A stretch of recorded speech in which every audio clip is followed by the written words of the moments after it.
আসলে আমরা সবাই নিজেদের স্বার্থের কথা আগে চিন্তা করি। এজন্য অনেকে ভেবেছেন আব্দুল মান্নান সাহেবের জন্য হুজুর দোয়া করেছেন, আমরা আমিন কেনই বা বলবো, আমাদের তো কোনো লাভ নেই। ইসলাম, আমাদের এই জীবন ব্যবস্থা, আমাদের এই ধর্ম কত সুন্দর, এটা সংকীর্ণতার গণ্ডির ভেতরে আবদ্ধ নয়। আপনি যখনই কোনো ভাইয়ের জন্য দোয়া করবেন, যখন আপনি একজন মুসলমান হয়ে আরেকজন মুসলমানের জন্য দোয়া করেন, ফেরেশতা তখন আল্লাহ তাআলার কাছে আবেদন জানায়, এই গোলাম, এই বান্দা সে তার ভাইয়ের জন্য দোয়া করেছে, এই দোয়াটা আগে তার জন্য আপনি কবুল করেন। দেখছেন এখন আওয়াজ কেমন? কারণ এখন নিজের বেনিফিটটা বুঝতে পেরেছি, সেই ইসলাম ধর্মের অনুসারী হতে পেরেছি আমরা, আলহামদুলিল্লাহ। আজকের প্রোগ্রামের সম্মানিত প্রধান অতিথি, বিশিষ্ট সমাজসেবক, বিশিষ্ট রাজনীতিবিদ, বাংলাদেশের বৃহত্তম রাজনৈতিক দল বাংলাদেশ আওয়ামী লীগের গাজীপুর মহানগরীর সংগ্রামী সহসভাপতি, আপনাদের সকলের অত্যন্ত পরিচিত এবং প্রিয় মানুষ জনাব মোহাম্মদ রেজাউল করিম মন্ডল সাহেব, আল্লাহ তাআলা ওনার নেক হায়াত বাড়িয়ে দিন, পাশাপাশি তাকে কোরআনের জন্য, ইসলামের জন্য কবুল করুন, আমরা সবাই বলি আমিন। আজকের প্রোগ্রামে আমার আগে কোরআন এবং সুন্নাহ থেকে কথা বলেছেন বাংলাদেশের আরেকজন নন্দিত দাঈ ইলাল্লাহ, সারা দেশেই যিনি অত্যন্ত সুনামের সাথে দাওয়াতের কাজ করে যাচ্ছেন, আমাদের সকলেরই পরিচিত মুখ, বিশিষ্ট ইসলামী চিন্তাবিদ ও গবেষক হযরত মাওলানা আব্দুল হাই মুহাম্মদ সাইফুল্লাহ হাফিজাহুল্লাহ ওয়া রাআহ, বারাকাল্লাহু ফি হায়াতিহি ওয়া ইলমিহি ওয়া আমালিহি, আমরা সবাই বলি আমিন। আজকের প্রোগ্রামে উপস্থিত আছেন সম্মানিত অতিথিবৃন্দ, মঞ্চে বসা শ্রদ্ধাভাজন উলামায়ে কেরাম, এসেছেন অনেক বড় বড় উলামায়ে কেরাম, যাদের ছাত্র হতে পারলে আমি নিজেকে সৌভাগ্যবান মনে করতাম। প্রোগ্রামে উপস্থিত বিভিন্ন রাজনৈতিক দলের সম্মানিত নেতৃবৃন্দ, সামাজিক নেতৃবৃন্দ, আমার সামনে বসা অত্র এলাকার পার্শ্ববর্তী এবং দূর দূরান্ত থেকে আগত আল্লাহর দ্বীন প্রেমী, কোরআন প্রেমী, সর্বস্তরের তাওহীদি জনতা, যুগে যুগে আল্লাহর জমিনে আল্লাহর দ্বীন কায়েমের জন্য যারা সবচেয়ে বেশি অগ্রণী ভূমিকা পালন করেছেন, আমার কলিজার টুকরা প্রিয় যুবক এবং তরুণ ভাইয়েরা, স্কুল, কলেজ, ইউনিভার্সিটি এবং বিভিন্ন মাদ্রাসা পড়ুয়া, আমার প্রাণ প্রিয় মেধাবী ছাত্র ভাইয়েরা, মহিলা প্যান্ডেল এবং বাসা থেকে যারা পর্দার অন্তরায় থেকে শ্রবণ করছেন, সম্মানিতা মা এবং বোনেরা, উপস্থিত মিডিয়ার প্রিয় কর্মী ভাইয়েরা, প্রশাসনের ভাইয়েরা, গোয়েন্দা সংস্থার প্রিয় ভাইয়েরা, উপস্থিত প্রাণ প্রিয় গাজীপুরবাসী, আপনারা সবাই কেমন আছেন? আলহামদুলিল্লাহ, আমিও আল্লাহর রহমতে ভালো আছি। আমাদের সকলকে সুস্থতার সাথে বাঁচিয়ে রেখে কোরআনের এই বরকতময় মাহফিলে আসার তৌফিক যিনি দিয়েছেন তিনি কে? আল্লাহ। সেই আল্লাহর জন্য শুকরগুজার হয়ে হৃদয়ের সবটুকু ভালোবাসা, আবেগ, অনুভূতি উজাড় করে দিয়ে আমরা খুশি মনে প্রাণবন্ত আওয়াজে পড়ছি আলহামদুলিল্লাহ।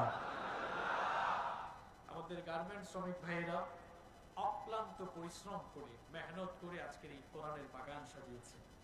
রাজনৈতিক নেতৃবৃন্দ, প্রশাসনের ভাইয়েরা তাদেরকে সাপোর্ট করেছেন, সহযোগিতা করেছেন। এলাকাবাসী সকলের সহযোগিতায়, প্রশাসনের সার্বিক ব্যবস্থাপনায় আজকের এই চমৎকার প্রোগ্রাম অর্গানাইজড হয়েছে। এজন্য আমরা সকলকে ধন্যবাদ জানাচ্ছি। পাশাপাশি আমরা আল্লাহ তাআলার কাছে দোয়া করছি, আল্লাহ তাআলা যেন আজকের এই আয়োজনকে কবুল করেন। এই মাহফিলের সাথে সংশ্লিষ্ট সবাই এবং আমরা যারা মাহফিলে হাজির হয়েছি, আল্লাহ তাআলা যেন আমাদের সকলের জীবনের গুনাহগুলো মাফ করে দেন। In the day of resurrection, কাল কিয়ামতের কঠিন বিভীষিকাময় দিনে এই মাহফিলকে যেন আল্লাহ তাআলা আমাদের সকলের জন্য নাজাতের ওয়াসিলা বানিয়ে আল্লাহ যেন আমাদেরকে মাফ করে দয়া করে তার জান্নাত দান করেন। আরো আসতে বলেন আমিন। আল্লাহর জান্নাত এবং আল্লাহর দয়া আপনারা চান কি চান না? আল্লাহর দয়া চান না কে কে? একটু হাত তোলেন তো দেখি।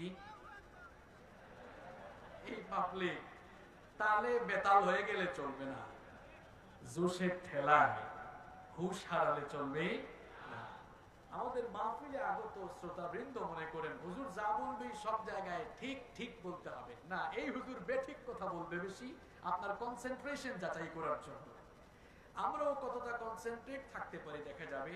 তবে গাজীপুরের ভাইয়েরা অত্যন্ত ভদ্র সেটি মনে হচ্ছে, কারণ এত বেশি গ্যাদারিং এখানে হয়েছে, কিন্তু মানুষজন চুপচাপ শুধুমাত্র আল্লাহর কালামের বাণীগুলো শোনার জন্য। আলহামদুলিল্লাহ। তাহলে আমরা সবাই আল্লাহর দয়া চাই কি চাই না? আল্লাহর দয়া ছাড়া কিয়ামতের দিন নাজাত হাসিল করা সম্ভব হবে? কিয়ামতের দিন শুধুমাত্র আমল দিয়ে কোনো মানুষ জান্নাতে ঢুকতে পারবে না।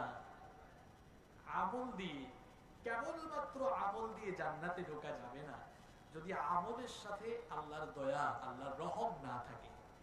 কি এমন আমল করেছেন আপনি শুধুমাত্র আপনি আপনার আমল দিয়ে জান্নাতে ঢুকে যাবেন? আমলের সঙ্গে আল্লাহর রহম লাগবে, আল্লাহর দয়া লাগবে। আল্লাহর দয়া ছাড়া জান্নাতে ঢোকা যাবে না। কিয়ামতের দিন আল্লাহ তাআলা এমন একজন আবেদ, এমন একজন সালেহ নেককার গোলামকে আল্লাহ তাআলা ডাকবেন, যেই গোলাম, যেই বান্দা সারা জীবন এত বেশি ভালো আমল, এত নেক আমল করেছে, ফেরেশতা যেই লোকটার পাপের খাতায় কলমের দাগ লাগাতে পারে নাই। আল্লাহু আকবার। পাপের খাতাটা যার পুরোপুরি ব্ল্যাঙ্ক, একদম খালি, ফেরেশতা কলমের দাগ লাগায় নাই, এমন আল্লাহওয়ালা, এমন নেককার একজন আবেদকে আল্লাহ তাআলা ডেকে বলবেন, উদখুলিল জান্নাতা বিরহমাতি, go to the paradise with my mercy. আমার দয়ায় আমার জান্নাতে তুমি দাখিল হয়ে যাও। ওই নেককার লোকটি তখন বলবে, I don't go to the paradise with your mercy, I want to go to the paradise with my worship.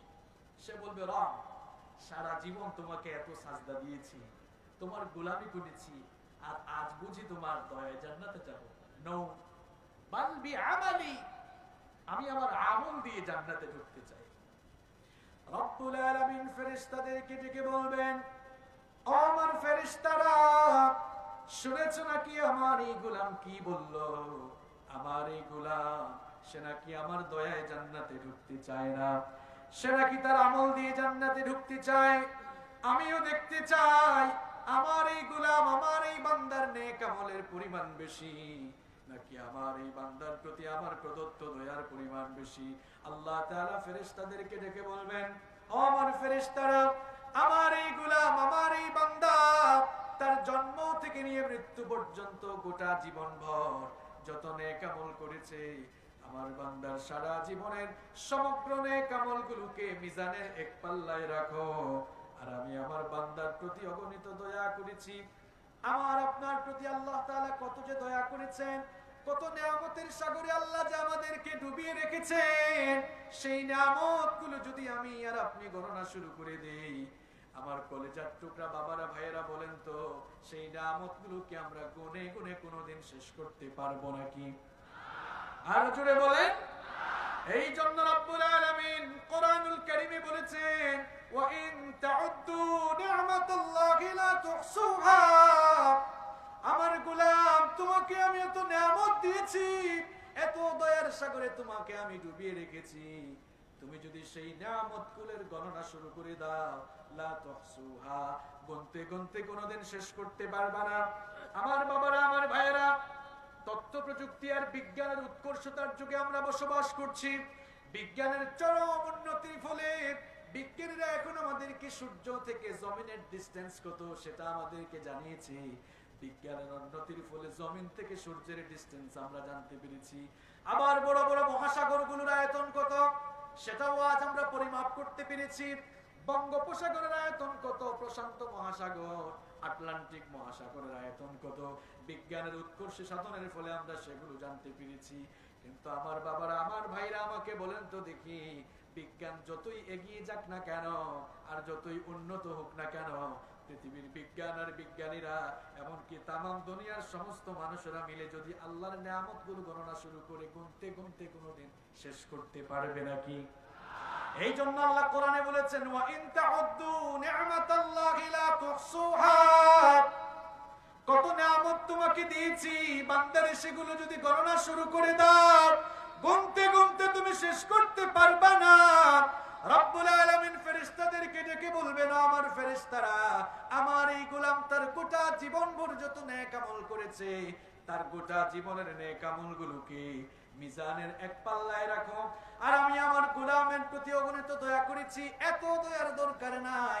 সুন্দর এই পৃথিবী দেখার জন্য আমি আমার বান্দাকে দুটো চর্মচক্ষু দিয়েছিলাম, দুটি চক্ষুরও দরকার নাই, একটা চক্ষু নামক দয়াকে মিজানের আরেক পাল্লায় রাখো। ফেরেশতারা যখন ওই বান্দার গোটা জীবনের নেক আমলগুলোকে মিজানের এক পাল্লায় রাখবে, আর আরেক পাল্লায় যখন আল্লাহর দেওয়া একটা চক্ষু নামক দয়াকে রাখবে, দেখা যাবে বান্দার সারা জীবনের নেক আমলের চাইতে আল্লাহর দেওয়া একটা চক্ষু নামক দয়ার পাল্লা ভারী হয়ে যাবে।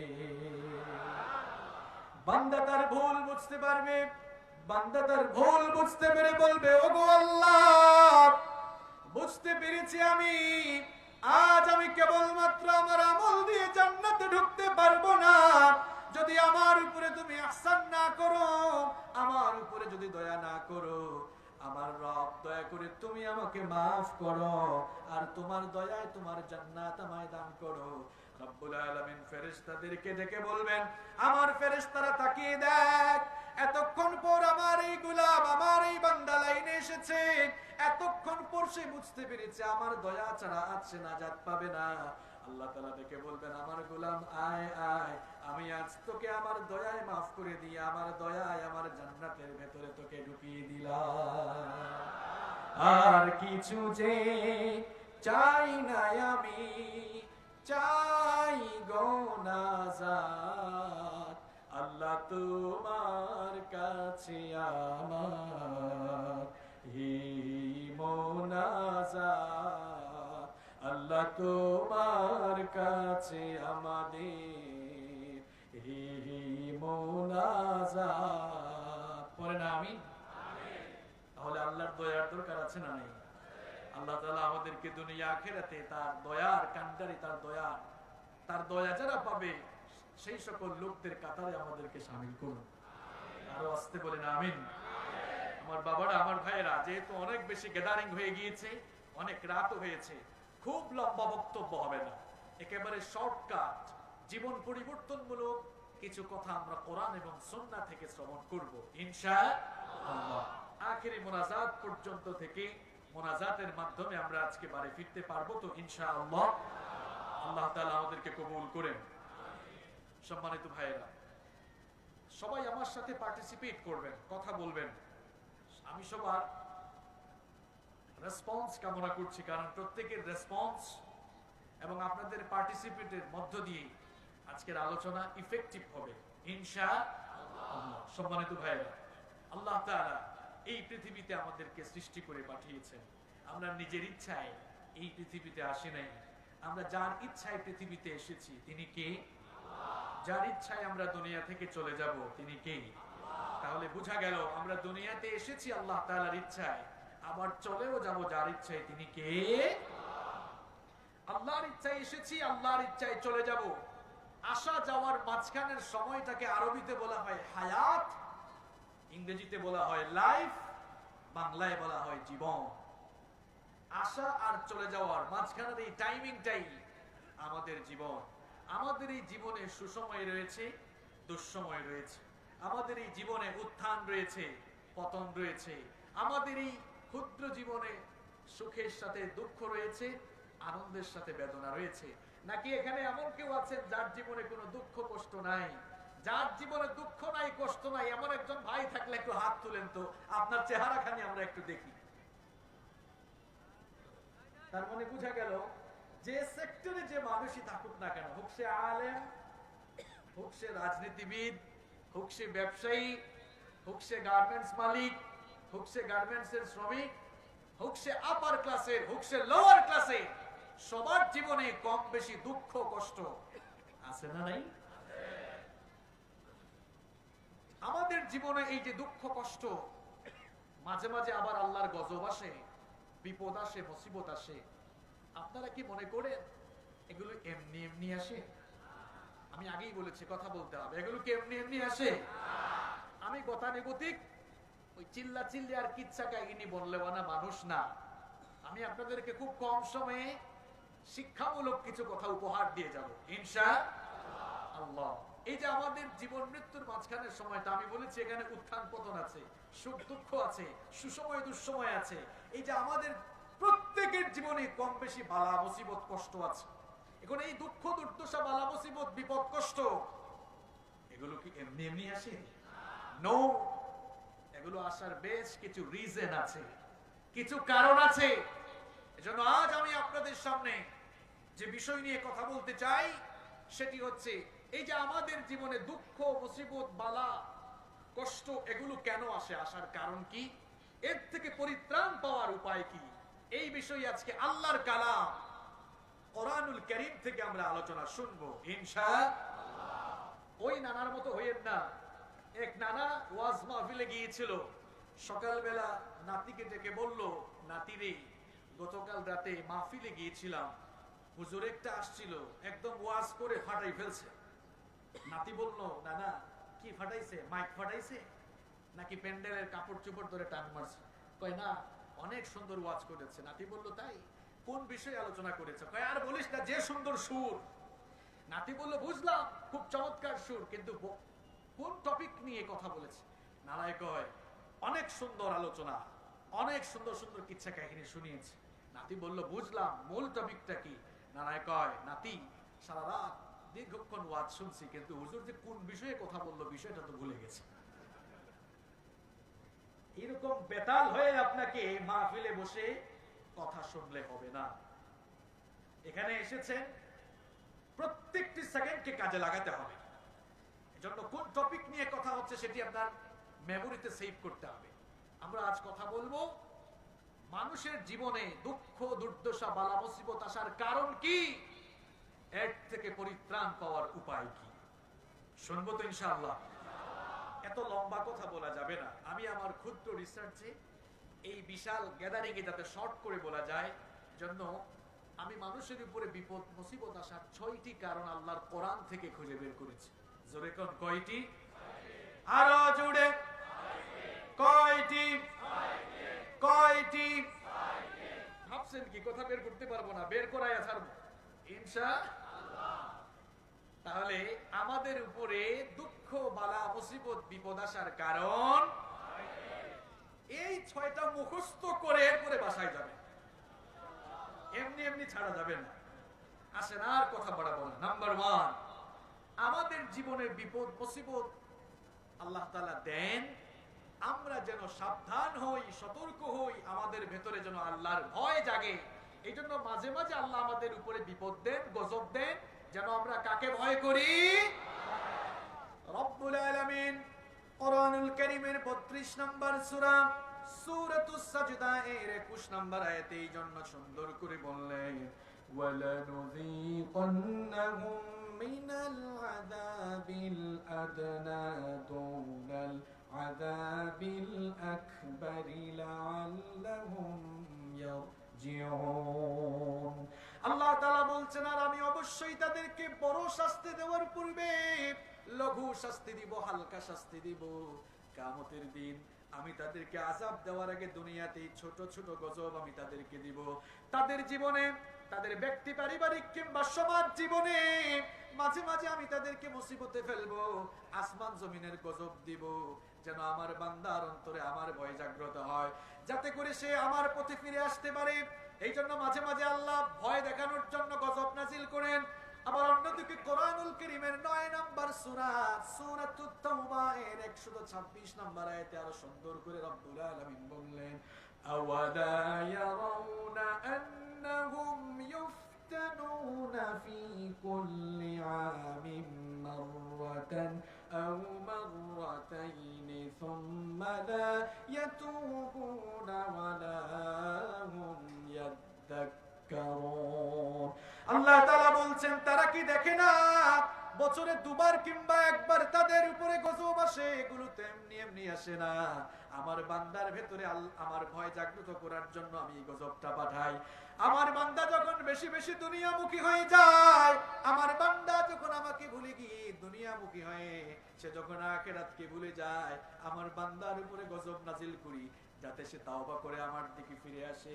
এই তো 5-6 দিন আগে ফজরের সময় ভূমিকম্প হয়েছে জো বাইডেনের তরফ থেকে নাকি আল্লাহর তরফ থেকে? কথা কয় না। গাজীপুরে কি ভূমিকম্প হয়েছিল নাকি?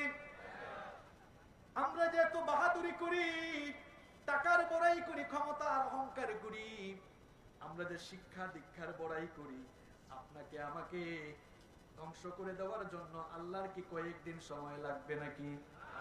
বিজ্ঞান কত উন্নত, এখনো পৃথিবীর বিজ্ঞানীরা জানতে পারে না 1 মিনিট পরে কি হবে, ভূমিকম্প হবে না ঘূর্ণিঝড় হবে।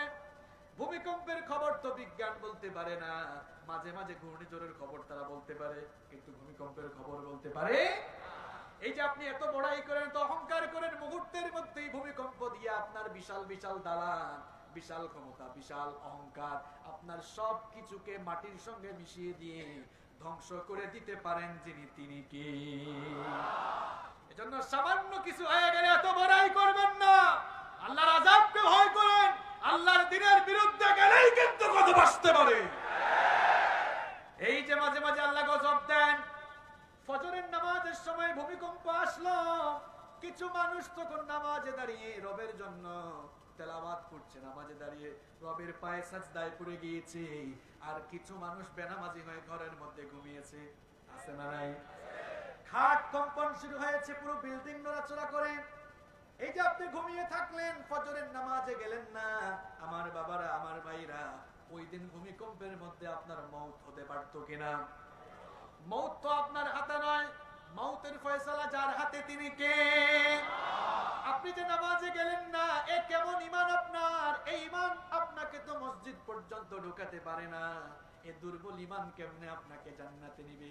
আর আমার দেশে ফজরের নামাজের অবস্থা হলো এমন, আমার দেশে ফজরের নামাজের চেয়ে জানাজার নামাজে মানুষ কম না বেশি? আরো জোরে বলেন। ফজরের নামাজের চাইতে জানাজার নামাজে মানুষ। ভাব সাপ দেখে মনে হয় ফজরের নামাজ নফল আর জানাজার নামাজ ফরজে আইন। কথা কোন না কেন? নইলে দেখা যায় তার ঘর থেকে 20 হাত, 50 হাত, 100 হাত দূরে ফজরের নামাজে যায় না, কিন্তু দেখা যায় জানাজার নামাজে হাজির হওয়ার জন্য ঢাকা থেকে দিনাজপুরে গিয়ে হাজির হয়। এত টাকা পড়ছে কেন? তার মতলবটা কোন জায়গায়, এটা আপনাকে ফাইন্ড আউট করতে হবে। তার মতলবটা মূলত ওই জায়গায়, জানাজার নামাজের আগে বক্তব্য দেওয়ার সুযোগ আছে, ফজরের নামাজের আগে বক্তব্য দেওয়ার সুযোগ নাই। পাবলিক তাইলে কম বেশি জানি বোঝা যায়। এই যে আপনি ঘুমিয়ে থাকলেন, নামাজে গেলেন না, এ কেমন ঈমান আপনার? সেই সময় তো আপনার মওত হয়ে যেতে পারত। প্রত্যেক দিন যে রাতের বেলা আপনি ঘুমান, ঘুমানোর সময় তো একটা দোয়া আছে, আমার মনে হয় দোয়াটা আপনারা জানেন, ঘুম এক প্রকার মওত। এই জন্য আমরা ঘুমানোর সময় বলি আল্লাহুম্মা বিসমিকা আমুতু। এখানে আলেম যারা আছেন, আমুতু মানে মারা যাচ্ছি, আর ঘুম মানে, আমরা তো আল্লাহ তো শিখাতে পারতেন আল্লাহুম্মা বিসমিকা আনাম। এখানে আলেমরা যারা আছেন, ঘুমের আরবি মউত নাকি নওম? আচ্ছা, আপনাদেরকেও শিখাই দিই, মৃত্যুর আরবি হচ্ছে মাউত। সবাই একটু জোরে বলেন তো, মৃত্যুর আরবি কি? আরো জোরে বলেন। ঘুম, এটার ইংরেজি তো সবাই জানেন, ইংরেজি কি জানেন, কিন্তু আরবিটা কি? নওম। এখন আল্লাহ তো দোয়া শিখালেন আল্লাহুম্মা বিসমিকা আমুতু। আমুতু মানে আমি মারা যাচ্ছি। আল্লাহুম্মা, হে আমার আল্লাহ, হে আমার রব, বিসমিকা তোমার নামে আমুতু মারা যাচ্ছি। আল্লাহ তো আমাদেরকে শেখাচ্ছেন না আমি তোমার নামে ঘুমাচ্ছি, শেখাচ্ছেন আমুতু। যদি ঘুম হইতো তাইলে বলতেন আল্লাহুম্মা বিসমিকা আনামু, আল্লাহ আমি তোমার নামে ঘুমাচ্ছি। আল্লাহ বলছেন না, তুমি বলো আমি তোমার নামে মারা যাচ্ছি, কারণ ঘুমও এক প্রকার মৌতের মতো। এই যে ঘুমালেন, আপনাকে আল্লাহ না জাগালে কেউ জাগাতে পারবে না। কত মানুষ ঘুমিয়েছে, সকালবেলা ঘর থেকে লাশ বের হয়েছে। কিসের ফুটানি করেন আপনি? আপনি মানুষকে শিডিউল দিয়ে রেখেছেন আগামীকাল মিটিং এ অ্যাটেন্ড করবেন, আপনার মতো কত মানুষ রাতে ঘুমিয়েছে, সকালবেলা লাশ বের হয়েছে, দুপুরবেলা কবরের বাসিন্দা হয়েছে। চোখেরই পলকে তুমি হতে পারো লাশ, চিরতরে বন্ধ হবে তোমারই নিঃশ্বাস। চোখেরই পলকে তুমি হতে পারো লাশ, চিরতরে বন্ধ হবে তোমারই নিঃশ্বাস। হবে তোমারই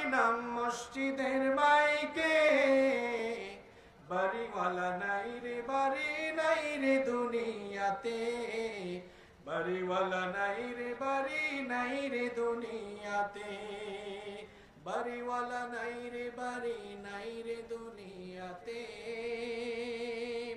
বাড়িওয়ালা নাই রে বাড়ি নাই রে দুনিয়াতে। তোমার ভয়ে থাকতো মানুষ ছিল বাহাদুরি, ভাবনি হাওয়ায় ওরা তুমি যে রঙিন ঘুড়ি।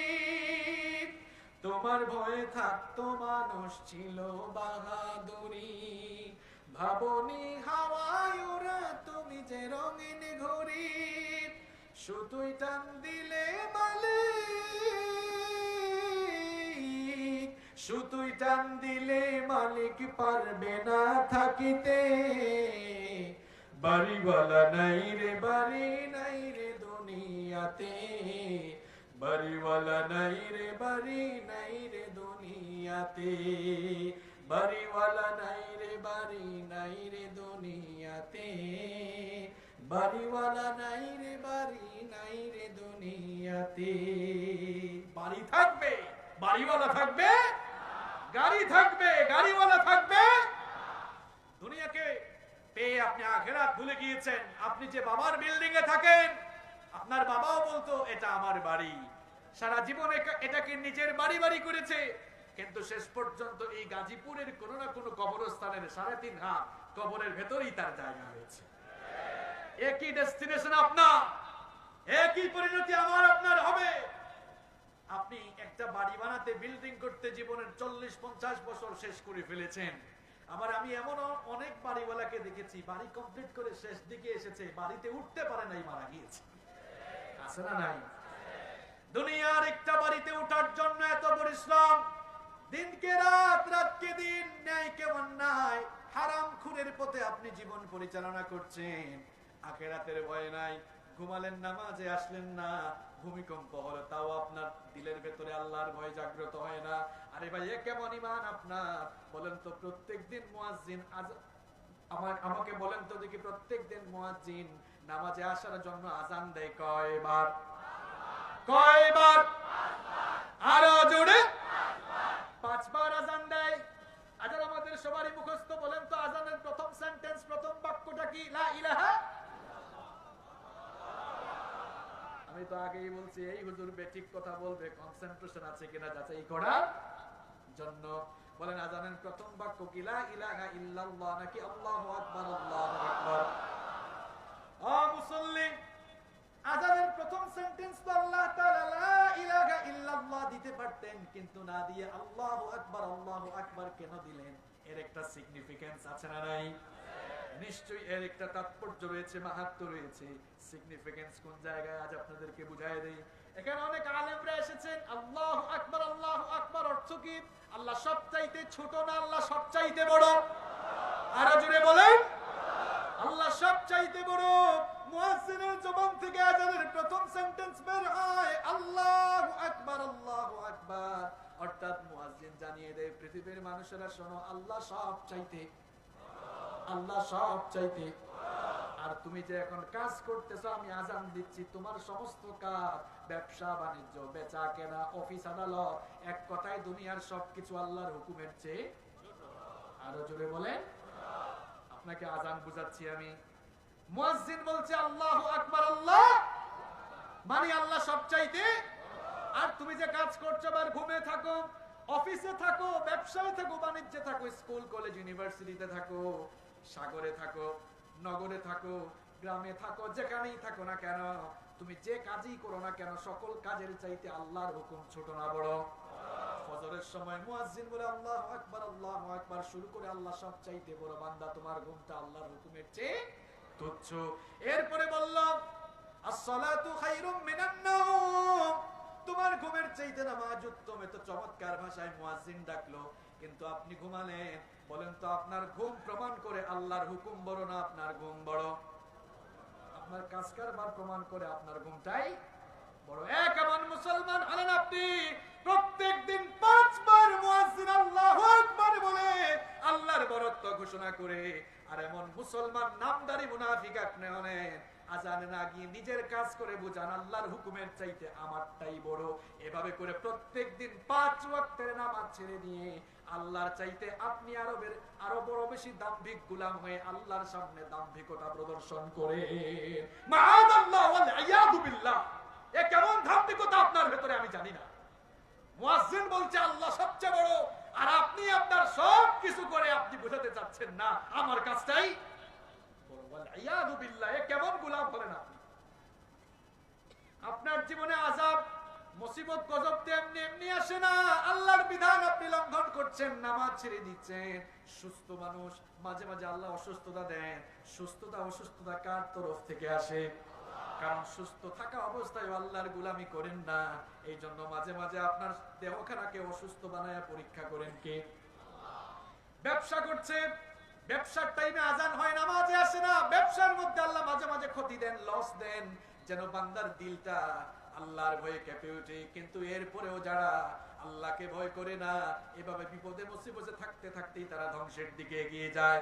এইভাবে করে বান্দার জীবনে, মানুষের জীবনে আযাব গজব দেওয়ার 1 নম্বর কারণ হলো যাতে করে আমাদের দিলের ভেতরে কার ভয় ঢুকে? যাদের হৃদয়ে আছে আল্লাহর ভয় তারা কবু পথ ভুলে যায় না। আল্লাহর প্রেম ছাড়া এই দুনিয়ায় কারো কাছে কোনো কিছু চাই না, কারো কাছে কোনো কিছু চাই না। আমরা কেবল একজনকে ভয় করি, তিনি কে? বিপদ মুসিবত আসার কারণ বলছি কয়টা? 1 নাম্বারটা বললাম। 2 নাম্বার থেকে কিন্তু অনেক মজা, শুনবেন তো ইনশাআল্লাহ। 2 নাম্বার, মানুষের উপরে বিপদ নেমে আসে জুলুম করার কারণে। কিসের কারণে? পৃথিবীতে এখন জুলুম একেবারে নাই। বলেন তো সবচাইতে বড় জুলুমের নাম কি? কেমন পাবলিক দেখছেন, কি বেকুবি কথাবার্তা। বসেছে কোরআনের মাহফিলে, শুরু করে দিয়েছে রাজনীতি। এই জন্যই বাংলাদেশে এত গন্ডগোল। আবার ঠিকও কয়। এটা কি রাজনীতির মঞ্চ নাকি আল্লাহর কোরআনের মঞ্চ? এখানে কি আপনার মন গড়া কথা হবে না আল্লাহর কোরআনের কথা হবে? কি আবুল তাবুল জবাব দেন?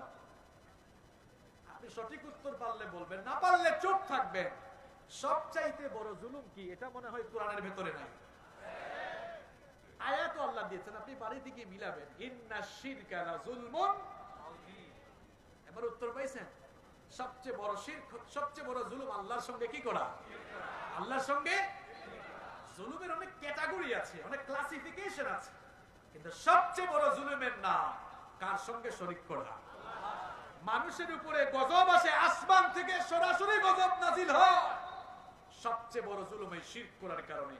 পৃথিবীতে আল্লাহ তাআলা 6টি জাতিকে আসমান আর জমিনের গজব দিয়ে ধ্বংস করেছেন কেবলমাত্র শিরক নামক মহা জুলুম করার কারণে। কয় জাতি? আওয়াজ হয় নাই। কয় জাতি? আরো জোরে। কয় জাতি? এই ঘটনা মনে হয় কোরআনে নাই।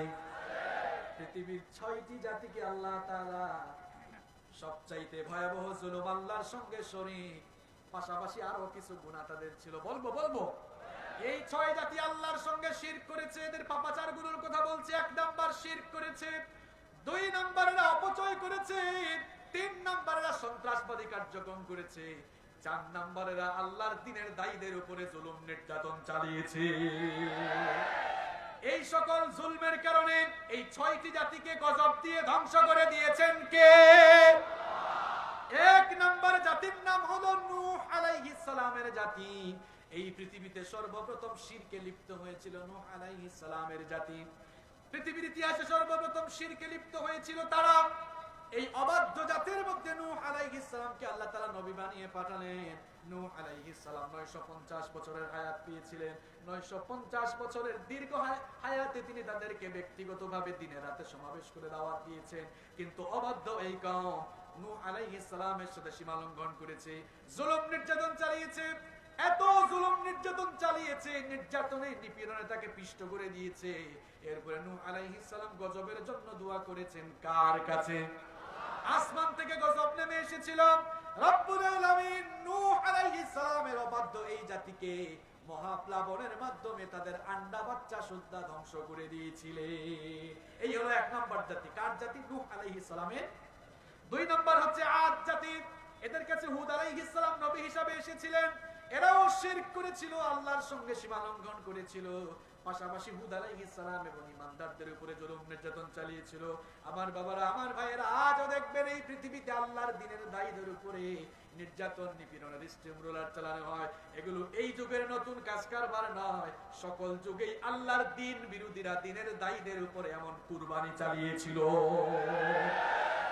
যারা এমনটা করেছে, জুলম করতে করতে জুলুমের রশিটাকে যখন টাইট করে ফেলেছে, আল্লাহ তাআলা যখন এদেরকে পাকড়াও করেছেন, এমন ভাবে ধরেছেন, ইতিহাস এদেরকে গজব দিয়ে এমন ভাবে ধ্বংস করেছেন, একেবারে ইতিহাসে তারা কুখ্যাত না বিখ্যাত? আরো জোরে বলেন। আদ জাতির লোকদেরকে আল্লাহ তাআলা ভয়াবহ ঘূর্ণিঝড় দিয়ে ধ্বংস করে দিয়েছিলেন। তিন নাম্বার জাতি হলো সালেহ আলাইহিস সালামের সামুদ জাতি। এদেরকে আল্লাহ তাআলা ভূমিকম্প দিয়ে ধ্বংস করেছিলেন। চার নাম্বার জাতি হলো লূত আলাইহিস সালামের জাতি। এরা সমকামিতায় লিপ্ত ছিল, এইজন্য জমিন উল্টাইয়া এদেরকে ধ্বংস করে দিয়েছেন কে? পাঁচ নাম্বার জাতি হলো শুআইব আলাইহিস সালামের জাতি। এরা অজনাকে অমৃত আল্লাহর সঙ্গে শিরক করত, চাঁদাবাজি করত। এরপরে এদের মধ্যে আরেকটি খাসলত ছিল, তারা আল্লাহর দ্বীনপন্থী লোকদের উপরে নির্যাতন, নিপীড়ন চালাতো। শেষ পর্যন্ত এই শুআইব আলাইহিস সালামের কওমকেও গজব দিয়ে ধ্বংস করে দিয়েছেন কে? ছয় নাম্বার সর্বশেষ জাতি হলো ফেরাউনের জাতি। এই ফেরাউনকে তার দলবল সুদ্ধা গজব দিয়ে ধ্বংস করে দিয়েছেন কে? এই ছয় জাতি আল্লাহর সঙ্গে অবাধ্য হয়েছিল, এই জন্য দুনিয়ায় এদেরকে শাস্তি দিয়েছেন কে? সর্বশেষ ফেরাউনের কাহিনী একটু আপনাদেরকে শোনাই। এই ফেরাউনকে কেন আল্লাহ এমন ভাবে গজব দিয়ে ধ্বংস করলেন? এই ফেরাউন ছিল এমন লোক, ফেরাউন ছিল কিপ্তি সম্প্রদায়ের। একদিন সে স্বপ্ন দেখলো, স্বপ্নে দেখেছিল শাম দেশ থেকে, সিরিয়া থেকে বিশাল একটি অগ্নিশিখা এসে মিশরের কিপ্তি সম্প্রদায়ের ঘর বাড়িগুলো জ্বালিয়ে পুড়িয়ে ভস্ম করে দিচ্ছে। সে তার রাজ্যের স্বপ্ন বিশারদদেরকে ডেকে বলল, কি ভয়ঙ্কর স্বপ্ন আমি দেখলাম, এই স্বপ্নের তাবির ব্যাখ্যা বলে দাও। তারা বলল, অচিরেই বনী ইসরাইলের মধ্যে একজন পয়গম্বরের আগমন হবে, যার হাতে তোমার এই মসনদ, তোমার এই গদি ভেঙে চুরে খান খান হয়ে যাবে। এই কথা শোনার পরে ফেরাউনের টেনশন বাড়লো না কমলো? আরো জোরে বলে। বনী ইসরাইল বংশে যেন সেই শিশু সন্তানের জন্ম না হয়, এই জন্যই ফেরাউন কেমন নিপীড়ন চালিয়েছিল শুনেন। সে তখন তার সৈন্যদেরকে অর্ডার দিয়েছিল, এখন থেকে আগামী 1 বছর পর্যন্ত বনী ইসরাইলের মহিলাদের পেট থেকে যখন সন্তানটা দুনিয়াতে আসবে, যদি মেয়ে হয়ে ছেড়ে দিবা, আর ছেলে সন্তান জন্ম নিলে সঙ্গে সঙ্গে জবাই করে হত্যা করবা। কথাগুলো মোল্লার না আল্লাহর? আল্লাহ কোরআনে বলেছেন, ইউকাত্তিলুনা আবনাআকুম ইউযাব্বিহুনা আবনাআকুম। এই ফেরাউন এত বেশি জুলুম করেছিল, সে মুসা আলাইহিস সালামের আগমন ঠেকাবার জন্য অবুঝ শিশুদেরকে, সদ্য ভূমিষ্ঠ হওয়া শিশুদেরকে ধরে ধরে জবাই করে হত্যা করেছিল। আজও দেখবেন পৃথিবীর বহু জালেমেরা তাদের মসনদের জন্য মানুষ হত্যা করে। এখনো যারা মসনদের জন্য মানুষ হত্যা করে, এই স্বভাবগুলো আসলে মানুষের না, এগুলো অমানুষ আর ফেরাউন মার্কা মানুষের স্বভাব। কত কিছু করলো, তারপরে মুসা আলাইহিস সালামের জন্ম ঠেকানো গেল। মুসা আলাইহিস সালামকে দুনিয়াতে আল্লাহ তাআলা নিয়ে আসলেন, এমনকি ফেরাউনের ঘরের ভেতরে ঢুকায়া বড় হওয়ার ব্যবস্থা করে দিলেন কি? মুসা আলাইহিস সালাম বড় হয়ে গেলেন।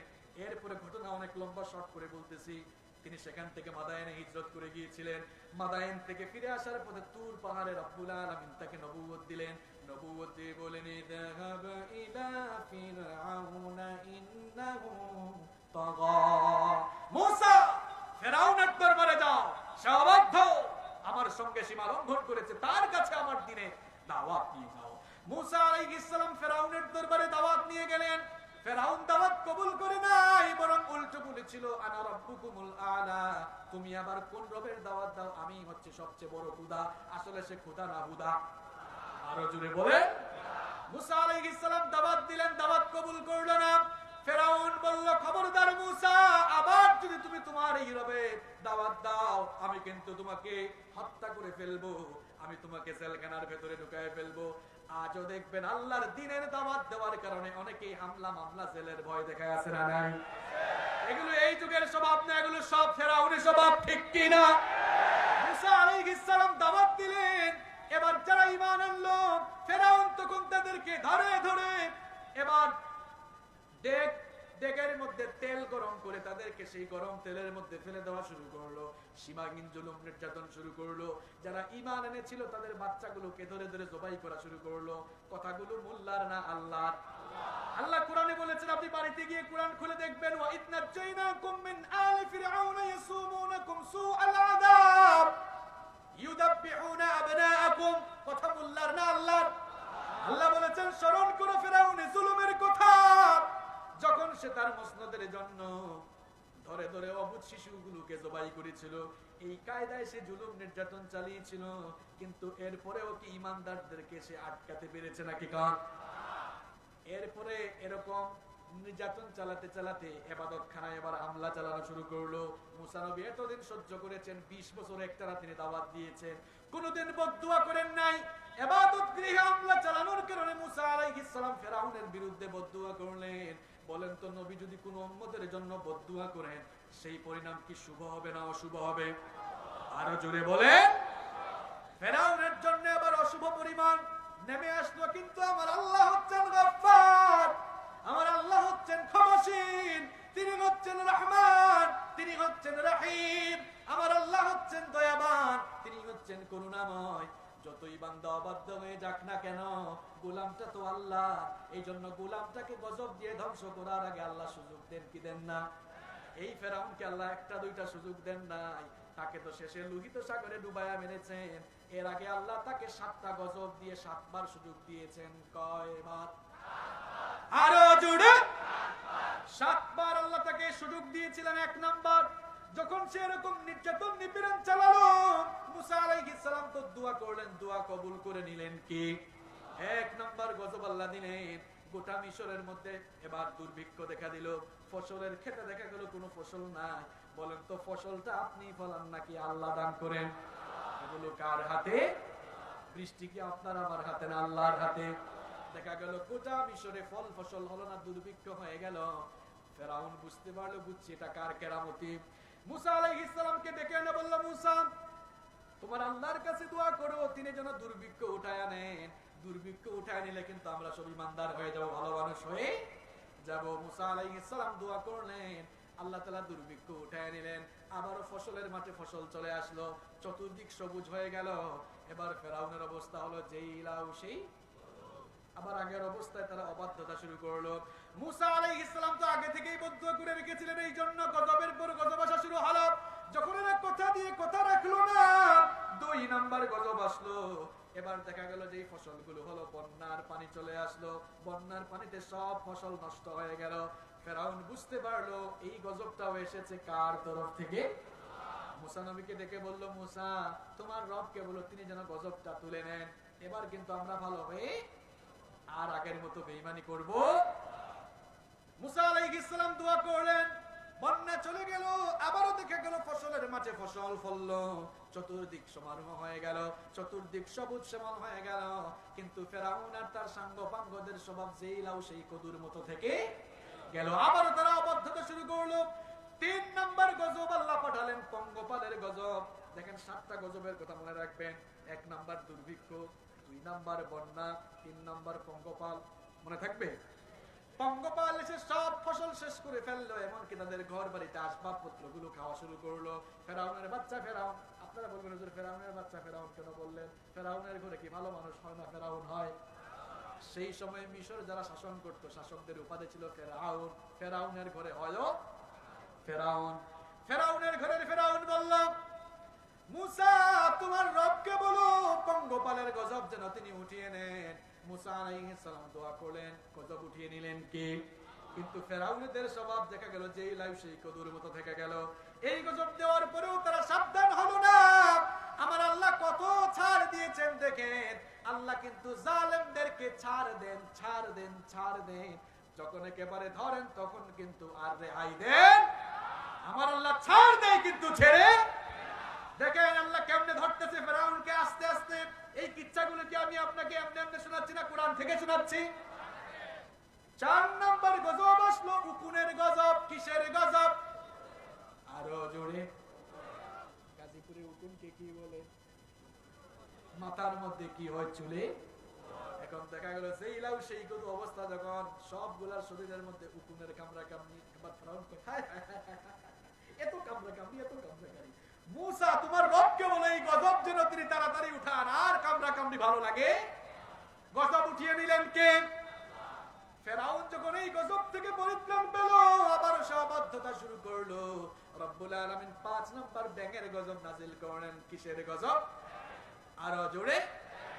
দেখা গেল ফেরাউন খাইতে বসেছে, খাবারের প্লেটের মধ্যে ব্যাঙ, গাছের মধ্যে ব্যাঙ, যেখানে বসে ব্যাঙের স্তূপ। ঘুমাতে গেলে নাকে মুখে ব্যাঙের লাফালাফি আছে না নাই? মুসা আলাইহিস সালামকে ডেকে বলল, মুসা ব্যাঙের অত্যাচার ভালো লাগে না, তোমার রবকে বলো এই গজব যেন উঠে আনেন, এখন কিন্তু আমি ভালো হয়ে যাব। তিনি আবেদন করেন, আল্লাহ গজব উঠিয়ে নিলেন। এরপরেও সে অবাধ্য থেকে গেল, ভালো হলো।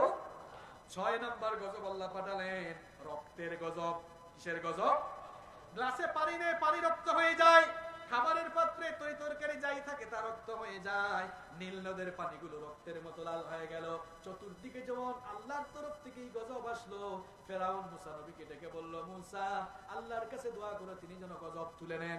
এবার যদি গজব তুলে নেন আমি ভালো হয়ে যাব। কিন্তু এরপরেও গজব তোলার পরে সে ভালো হলো। সর্বশেষ অবাধ্য যখন তারা প্লেগ নামক মহামারী আল্লাহ পাঠালেন, চতুর্দিকে হাজার হাজার মানুষ মারা যাচ্ছে। আল্লাহর ভয় এবার ফেরাউনের ভিতরেও আছে না নাই?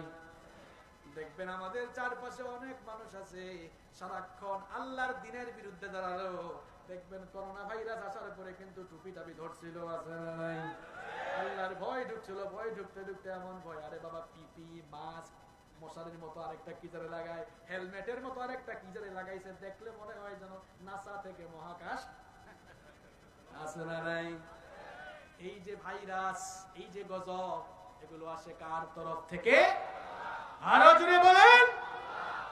প্লেগ নামক মহামারী, ফেরাউনের চারপাশে মানুষ মারা যায়। মুসা আলাইহিস সালাম এবার ডেকে বলল, মুসা তোমার রবের কাছে দোয়া করে তিনি যেন এই গজবটা তুলে নেন, আর বেঈমানি করব না, এবার ইমানদার হয়ে যাব। এই গজব আল্লাহ তুলে নিলেন। আল্লাহ তো এদের মনের খবর যাবেন। এরপরেও বেঈমান থেকে গেল, ইমানদারদের উপরে জুলুম নির্যাতন বাড়ালো না কমালো? নির্যাতন নিপীড়ন যখন বেশি বাড়িয়ে ফেলল, রব্বুল আলামিন তখন মুসা নবীকে বললেন, ওগো আমার নবী মুসা, এই জালিমকে আমি অনেক ছাড় দিয়েছি, এবার আমার টাইম হয়ে এসেছে, আমি তাকে একেবারে চূড়ান্তভাবে গজব দিয়ে শেষ করে দিব। আল্লাহ তাআলা মুসা আলাইহিস সালামকে বললেন, আমার নবী মুসা তুমি তোমার উম্মতদেরকে নিয়ে রাতের বেলা মিশর থেকে বের হয়ে যাও, মিশর থেকে চলে যাও। মুসা আলাইহিস সালাম এবার রাতের বেলা উম্মতদেরকে নিয়ে বের হয়ে গিয়েছেন মিশর থেকে। কার হুকুমে? এই খবর চলে গেল ফেরাউনের কাছে। ফেরাউনের কানে যখন গেল, সৈন্যদেরকে অর্ডার করলো, এখনো বসে আছো কেন? তাড়াতাড়ি তরবারি নিয়ে বের হও, মুসা এবং তার দলের সবাইকে শেষ করে ফেলবো, তার সব উম্মতদেরকে আজকে ধরে ধরে কচু কাটা জবাই করব। মুসা আলাইহিস সালাম তার উম্মতদেরকে নিয়ে এবার পথ চলা শুরু করেছেন। পথ চলতে চলতে লোহিত সাগরের সামনে চলে গেলেন। পেছন ফিরে দেখলেন ফেরাউন তার দলবল নিয়ে আসতেছে। মুসা আলাইহিস সালামের উম্মত বনি ইসরাইলেরা বড় ঘাড় তেরা জাতি ছিল। তারা মুসা নবীকে বলল, ওগো আল্লাহর নবী মুসা, তুমি কি আমাদেরকে মারার জন্য মিশর থেকে নিয়ে এসেছো নাকি? এ কেমন জায়গায় আমরা আসলাম? সামনে লোহিত সাগর, সামনেও আমাদের জন্য মউত অপেক্ষা করছে। পেছনে ফেরাউনের বাহিনী, সামনে যাওয়ার জায়গা নাই, পেছনেও ফেরার কোনো পথ। মনে রাখবেন, ইমানদার যারা হয়, ইমানদাররা বিপদে মুসিবতে কখনো হতাশ হয় না। ইমানদাররা বিপদে মুসিবতে পড়লে শেষ পর্যন্ত জালেমের সঙ্গে আপোষ করবে না, মারা যাবে শেষ পর্যন্ত জালেমের সঙ্গে আপোষ করবে না। এবং ভয় যাকে করবে, তাওয়াক্কুল যার উপরে করবে তিনি কে? মুসা আলাইহিস সালাম উম্মতকে বললেন, কাল্লা, কখনো নয়, ইন্না মাইয়া রাব্বি সায়াহদিন, আমার উম্মত হতাশ হয় না, ইন্না নিশ্চয়ই মাইয়া রাব্বি, আমাদের সাথে একজন আছেন, তিনি কি? সবার মোকাবেলায় তিনি যথেষ্ট নাকি যথেষ্ট নয়? তার উপরে ভরসা করো, তার হুকুমে যেহেতু এখানে এসেছি, পথ দেখাবেন কে? মুসা আলাইহিস সালামের এই কথা ভালো লাগলো কার কাছে? আল্লাহ তাআলা বললেন, নবী মুসা, কি সুন্দর কথাই না তুমি বলেছো, সামনে নদী, পেছনে ফেরাউনের বাহিনী, তুমি তোমার উম্মতকে বলেছো আমি বাঁচাবো, আসলেই তো বাঁচাবো আমি। মুসা, তোমার হাতে কি? মুসা আলাইহিস সালাম বললেন, লাঠি। মুসা আলাইহিস সালামকে আল্লাহ তাআলা বললেন, এই লাঠির কারিশমা দেখাও, লাঠির কারিশমা দেখাও। মুসা, এই লাঠি দিয়ে তুমি আঘাত করো। মুসা আলাইহিস সালাম লাঠি দিয়ে আঘাত করলে সাগরের পানিকে দুই ভাগ করে দিয়ে মাঝখানে রাস্তা তৈরি করে দিলেন কে? আল্লাহ। উম্মতরা দেখে অবাক, হায় হায়, যেখানে কোনো উপায় নাই, যেখানে কোনো ভরসা নাই, সেখানেও পথ খোলা, সেখানেও বিজয় আসে কার তরফ থেকে? রাস্তা খুলে দেন কে? সব রাস্তা যখন বন্ধ, তখন একজন ইমানদারদের জন্য রাস্তা খুলে দেন, তিনি কে? মুসা নবী বললেন, রাস্তা দিয়ে এবার পার হওয়া শুরু করো। মুসা আলাইহিস সালাম উম্মতদেরকে নিয়ে পার হচ্ছেন, ওইদিকে ফেরাউন এসে দেখে, হায় হায় হায় হায়, সমুদ্রের মাঝখানে রাস্তা হইলো কেমনে? এবার সে একটু পার্ট নিয়ে বলল, দেখছো, আজ আমি ফেরাউন ক্ষুধার ভয়ে সমুদ্র ভাগ হয়ে রাস্তা পেয়েছি। আসলে সে ক্ষুধা না হুদা। আরো জুড়ে বলে। ফেরাউন বলল, এই অপেক্ষা করতেছো কেন? March on the bridge, March করো, সবাই যাও তাড়াতাড়ি, সব কটাকে ধরো। ওইদিকে মুসা নবীর উম্মত পেছনে তার তাকায় দেখে, হায় হায়, ফেরাউনের বাহিনীও পথ চলা শুরু করেছে। ওই যে বলছিলাম ঘাটতেরা, এরা একটু বললো, মুসা আমাদের কোনো মারার দিকে নিয়ে যাচ্ছে, এরা অত পাস হয়ে যাচ্ছে। মুসা আলাইহিস সালাম বললেন, বেসবরের দল, একটু সবর করো, একটু পরে কারিশমা দেখাবেন কে? মুসা নবী তার উম্মত নিয়ে পাস হয়ে গেলেন। ফেরাউন যখন তার দলবল নিয়ে একেবারে মাঝখানে আসলেন, পানিতে চুবাইয়া এদেরকে মারলেন কে? এই ঘটনা মনে হয় কোরআনে নাই। وجاوزنا ببني إسرائيل البحر فأتبعهم فرعون وجنوده بغيا وعدوا حتى إذا أدركه الغرق قال آمنت أنه لا إله إلا الذي آمنت به بنو إسرائيل وأنا من المسلمين। আল্লাহ তাআলা বলছেন, স্মরণ করো যখন আমি বনি ইসরাইলকে সাগর পাস করে দিয়েছিলাম, আর তাদেরকে যারা অনুসরণ করেছিল তাদেরকে আমি ডুবিয়ে মেরেছিলাম। ফেরাউন যখন সৈন্যবাহিনী নিয়ে মাঝখানে আসলো, এবার সাগরের মাঝখানের রাস্তা ভ্যানিশ করে দিয়ে, ধ্বংস করে দিয়ে, ফেরাউনের দলবল সহ এবার সবকটাকে পানিতে নাকানি চুবানি খাওয়াচ্ছেন কে? আল্লাহ। আরো জুড়ে বলেন। ফেরাউন যখন পানি খায় খায় জান যায় যায় অবস্থা, হাত তুলে বলল, আল্লাহ ভালো হয়ে গেছে, আমি ভালো হয়ে। দেখেন কোন কায়দায় বলছে, তাই আমানতু আন্নাহু লা ইলাহা ইল্লাল্লাযী আমানাত বিহি বানু ইসরাঈল। বলে না আমি ঈমান আনছি, বলে বনি ইসরাঈল এরা যার উপর ঈমান আনছে আমিও তার উপর ঈমান এনেছি। আল্লাহ বলেন, আল আন, এখন তোর সময় হয়েছে। ওয়াকাদ আসাইতা ক্বাবলু ওয়া কুনতা মিনাল মুফসিদিন, সারা জীবন পৃথিবীতে ফাসাদ সৃষ্টি করে এসেছিস, এখন বুঝি তোর সময় হয়েছে। ফেরাউন বহু সুযোগ দিয়েছে তোকে, আর ছাড়বো না। ফালইয়াউমা নুনাজ্জিকা বিবাদানিকা লিতাকুনা লিমান খালফাকা আয়া, তবে তোরে একেবারেও শেষ করব না, তোর দেহটাকে আমি বাঁচিয়ে রাখবো, কিয়ামত পর্যন্ত তোর আদর্শ লালনকারীরা যেন বুঝতে পারে এই রকম জুলুম নির্যাতনের শেষ পরিণতি কি হয়।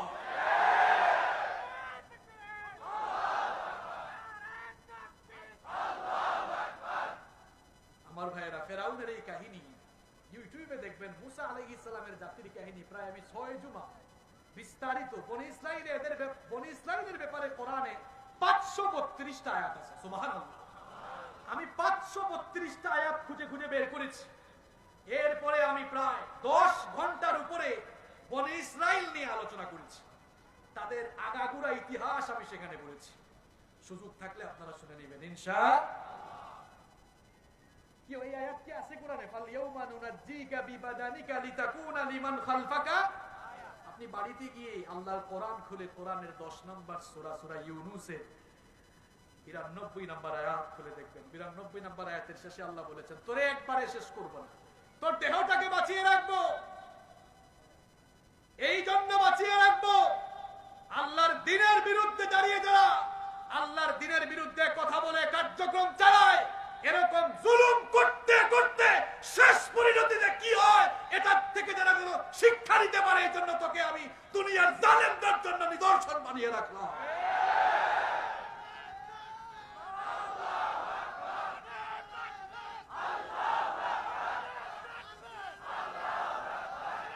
পৃথিবীতে কেউ স্থায়ী হয় না।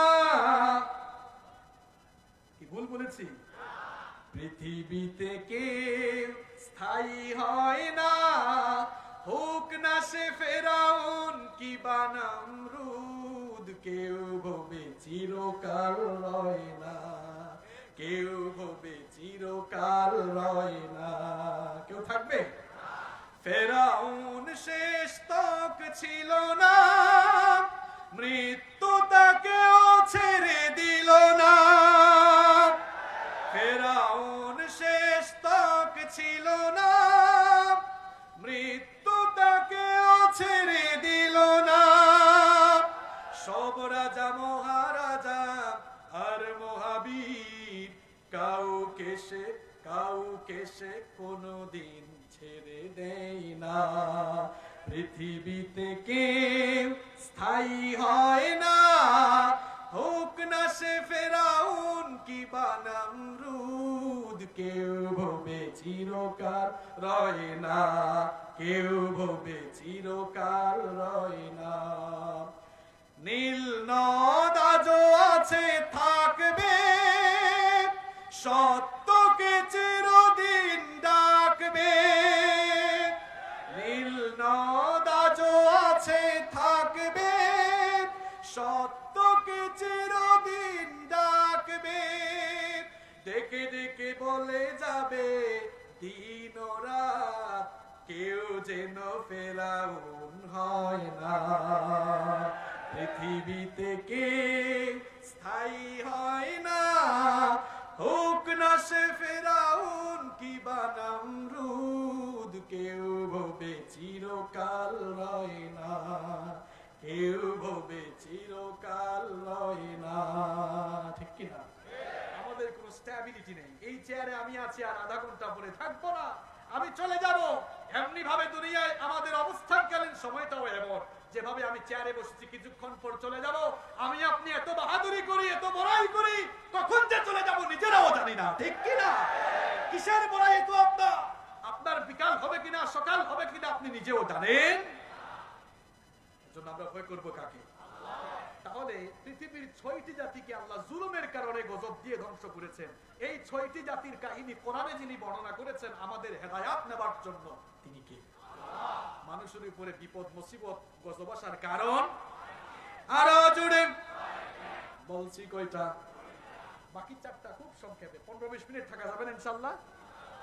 উঠের টাইম কিন্তু শেষ। এখন যে উঠবে মানুষ কিন্তু তার দিকে তাকাবে, কারণ এখন এমন এমন কথা আসবে যে উঠবে মানুষ বুঝবে মনে হয় তার সঙ্গে কমন পড়ে। তবে আমার প্রতি বিরক্ত হবেন না। যদি বিরক্ত হওয়ার এতই খায়েশ জাগে আল্লাহ আর রাসূলের উপরে আপনি বিরক্ত হন, কারণ একটা কথা মুল্লার না, সব আল্লাহর আর মুহাম্মাদুর রাসূলুল্লাহ সাল্লাল্লাহু। 3 নাম্বার মানুষের উপরে বিপদ আসে কারণ মানুষ নিজের হাতেই বিপদ ডেকে আনে। রব্বুল আলামিন বলেছেন, ওয়ামা আসাবাকুম মিন মুসিবাতিন ফাবিমা কাসাবাত আইদিকুম ওয়া ইয়াফু আন কাসীর। কোরআনুল কারীমের 42 নম্বর সূরা সূরাতুশ শুরা এর 30 নম্বর আয়াতে রব্বুল আলামিন বললেন, তোমাদের উপরে যত বিপদ মুসিবত গজব আসে এগুলো আমি এমনি দেই না, গুনাহ করে পাপ করে করে নিজেই কামাই করে তোমরা নিজেদের উপরে গজব নিয়ে আসো। কথাটা কার? দেখেন নবীজির হাদিসগুলো শুনেন। ইবনে মাজাহ হাদিসটি বর্ণিত হয়েছে, عن عبد الله بن عمر رضي الله عنه قال أقبل علينا رسول الله صلى الله عليه وسلم। আব্দুল্লাহ ইবনে উমর রাদিয়াল্লাহু আনহু হাদিসটি বর্ণনা করেছেন। তিনি বলেছেন, নবীজি আমাদের সামনে আসলেন, আমাদের সামনে অগ্রসর হয়ে নবীজি বললেন, ইয়া মাশারাল মুহাজিরিন, হে মুহাজির লোকেরা শোনো, খামসুন ইদাব তুরিতুম বিগিন্না, 5টি বিষয়ে তোমরা পরীক্ষার সম্মুখীন হতে পারো। জোরে কোন কয়টি? এই 5টি কাজ যখনই করবা গজব দিয়ে দিবেন কে? 1 নম্বরে নবীজি বললেন, যখন কোন জাতি, আমার উম্মতের মধ্যে কোন জাতি যখন, কোন সমাজের লোকেরা যখন অশ্লীলতায় যৌনতায় গা ভাসিয়ে দিবে, সেই সমাজে সেই দেশে আল্লাহ এমন এমন রূপ দিবেন যা তাদের পূর্বপুরুষদের সময়ে কখনো ছিল। আজ থেকে 200 বছর আগে পৃথিবীতে এইডস ছিল, দেখেন নতুন করে এইডস এসেছে কয়েক বছর আগে, কারণ আমরা যখন অশ্লীলতায় যৌনতায় গা ভাসিয়ে দিলাম, এইডস নামক গজব দিয়েছেন কে? এরপরে দেখেন আমরা যখন আল্লাহর ফরজ বিধান পর্দা ভুলে গেলাম, 1.5 বছর ধরে আল্লাহ এমন একটি গজব চালাচ্ছে, এই গজবটার নাম হলো করোনা। এখন পুরুষ হোক নারী হোক সবাই মাস্ক পরে কি পরে না? কথা বলেন, পরে কি পরে না?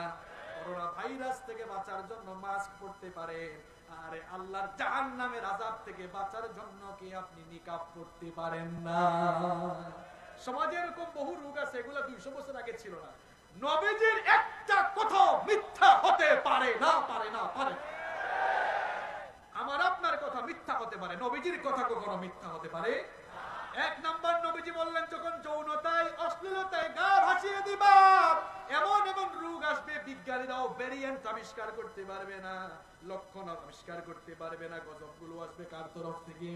2 নাম্বার, নবীজি বললেন ব্যবসা করতে গিয়ে যখন ওজনে কম দিবা, ব্যবসা করতে গিয়ে যখন তোমরা ওজনে কম দিবা, তখন তোমাদের উপরে জালেম শাসক নসিব করে দিবেন কে? 3 নাম্বার, যখন তোমরা যাকাত দিবা না, যাকাতকে জরিমানার মতো মনে করবা, আসমান থেকে বৃষ্টি নাজিল বন্ধ করে দিবেন কে?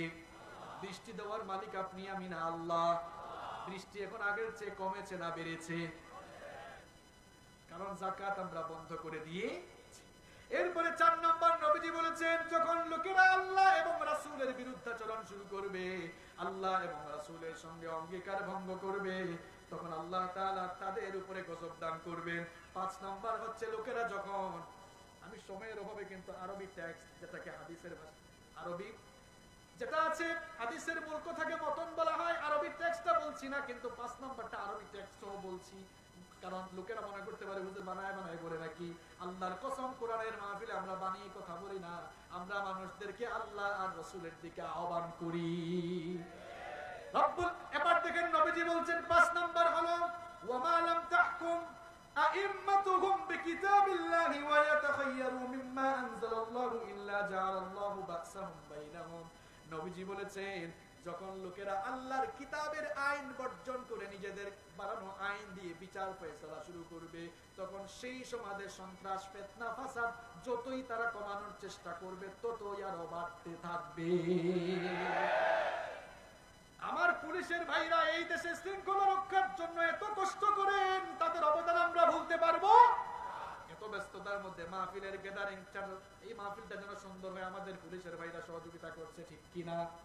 মাদক নির্মূলের জন্য আমার পুলিশের ভাইরা, র্যাবের ভাইরা কাজ করছেন, প্রশাসনের ভাইরা কাজ করছেন, আমাদের মাননীয় প্রধানমন্ত্রী তিনিও সন্ত্রাসের বিরুদ্ধে জিরো টলারেন্স আছে না নাই?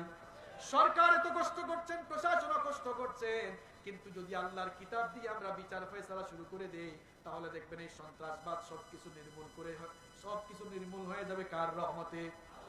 দেখেন আল্লাহর বিধান যেখানে আছে সেখানে শান্তি কম না বেশি? সৌদি আরবে আল্লাহর আইন কোরআন পুরোটা আছে না নাই? পুরোটা কে বলছে আপনাকে আছে? পুরোটা নাই, অল্প আছে, কিন্তু অল্প যেটুকু আছে সেটুকুতেই শান্তি আছে না নাই? শান্তি আছে। সেই দেশে চুরি চামারি কম না বেশি? ধর্ষণ কম না বেশি? আমার দেশে মাঝে মাঝে কিছু লোক চুরি চামারি করতেছে, ধর্ষণ করতেছে, আসে না নাই? আমি চ্যালেঞ্জ করছি, একটা চুরির বিচার আপনি আল্লাহর কোরআন দিয়ে করে দেখেন, দেশে যতগুলো শেষরা চোর আর চামার রয়েছে, একটা বিচার দেখে তারের মতো সুদা হয়ে যাবে। একটা ধর্ষণের বিচার কোরআনের আইন দিয়ে করে দেখেন, দেশে যতগুলো লুচ্চা বদমাশ রয়েছে তারের মতো সুদা হয়ে যাবে। ধর্ষণ বন্ধ হোক, এটা আমরা চাই কি চাই না? দেখা যায় চোর চুরি করে জেলখানায় ঢুকে, জেল থেকে জামিন পেয়ে বের হয়ে প্রমোশন নিয়ে ডাকাত হয়ে আছে না নাই?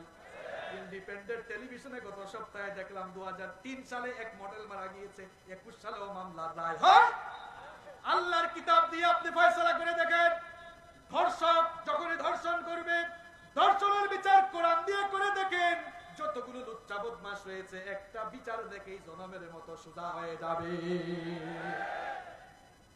এজন্য নবীজি বলেছেন যখন আল্লাহর কিতাবের আইন বাদ দিবে, দেশের মধ্যে সন্ত্রাসবাদ বাড়বে না কমবে?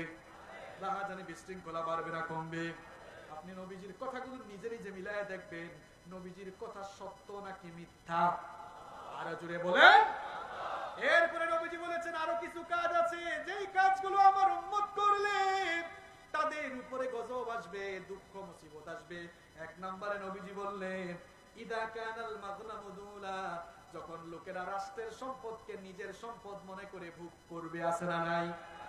রাষ্ট্রের সম্পদ, জনগণের সম্পদকে যখন নিজের মনে করে ভোগ করা শুরু হয়ে যাবে, এগুলো কিয়ামতের আলামতগুলোর মধ্যে অন্যতম আলামত।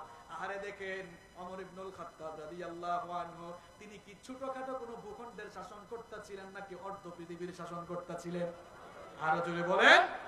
অর্ধ পৃথিবীর শাসনকর্তা। একটা ঘটনা মনে পড়েছে, বলবো। একদিন তিনি মোমবাতির আলো জ্বালিয়ে ঘরের ভেতর কাজ করছেন।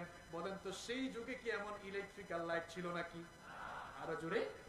সেই যুগে এমন ইলেকট্রিক্যাল লাইট ছিল না। মোমবাতি জ্বালিয়ে ঘরের ভেতরে কাজ করছেন। এমন সময় তার কিছু রিলেটিভ, আত্মীয় স্বজন দরজায় এসে নক করলেন।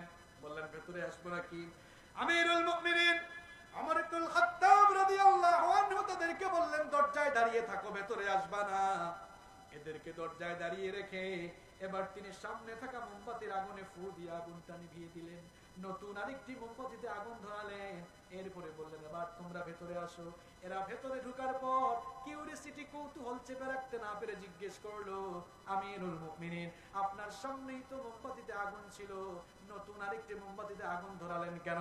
ওমর ইবনুল খাত্তাব রাদিয়াল্লাহু আনহু তখন বললেন, তোমরা আসার আগে আমি রাষ্ট্রের টাকায়, জনগণের টাকায় কেনা মোমবাতির আগুন জ্বালিয়ে রাষ্ট্রের কাজ, জনগণের কাজ করছিলাম। চিন্তা করলাম তোমরা আমার আত্মীয় স্বজন এসেছো আমার সঙ্গে ব্যক্তিগত কথা বলার জন্য।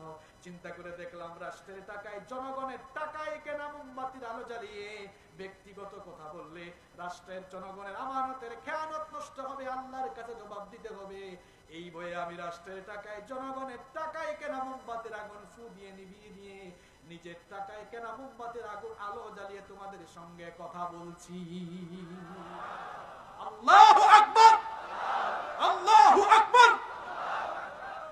এইরকম রাষ্ট্রের সম্পদগুলোকে যদি কর্তা ব্যক্তিরা আমানত হিসাবে গ্রহণ করেন, শেষরামি, চুরি, চামারি যদি বন্ধ করে দেন, আসমান জমিন থেকে বরকতের বাড়িধারা যিনি নাজিল করবেন তিনি কে? কিন্তু আমার দেশের শেষরা কিছু চোর আর চামার আছে, খাটের নিচে আমরা জুতা রাখি, আর এরা খাটের নিচে জনগণের তেল লুকায়া রাখে। এই জন্য উন্নতি নাই। এই শেষরামি, চুরি, চামারি যতদিন বন্ধ হবে না, সমাজে কোনো শান্তি আসবে। কিন্তু আলহামদুলিল্লাহ আমাদের প্রধানমন্ত্রী পেয়েছি আমরা অনেক ভালো। তিনি সব সময় সন্ত্রাসের বিরুদ্ধে, দুর্নীতির বিরুদ্ধে। তিনি তো তার নিজের দলের লোককেও ছাড় দেন নাই, আলহামদুলিল্লাহ। তিনি নিজের দলের লোককে পর্যন্ত ছাড় দেন নাই দুর্নীতির বিরুদ্ধে। এরপরে সন্ত্রাসের বিরুদ্ধে আমরা সব সময় তাকে জিরো টলারেন্স নীতি গ্রহণ করতে দেখেছি, আলহামদুলিল্লাহ। এরকম সব জায়গায় যদি আমরা জুলুমের বিরুদ্ধে, সন্ত্রাসবাদের বিরুদ্ধে থাকতে পারি, দেশের সমাজে শান্তি আসবে কিনা? সমাজে শুধু শান্তি শৃঙ্খলা নিয়ে আসা সরকার ও প্রশাসনের দায়িত্ব না ভাই, এটা আমার আপনার আচার আচরণ, আমার আপনারও কিছু অংশগ্রহণ দরকার আছে না? আল্লাহ আমাদেরকে তৌফিক দান করুন। নবীজি বললেন এইভাবে, ইদা কানাল মাগনামু দুলা, রাষ্ট্রের সম্পদ নিজের সম্পদ মনে করে ভোগ করা হলে আযাব দিব আমি।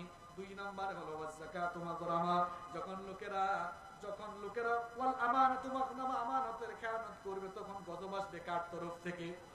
আরো জোরে বলেন। তিন নাম্বার যাকাতু মাগরামা, লোকেরা যখন যাকাতকে জরিমানার মতো মনে করবে।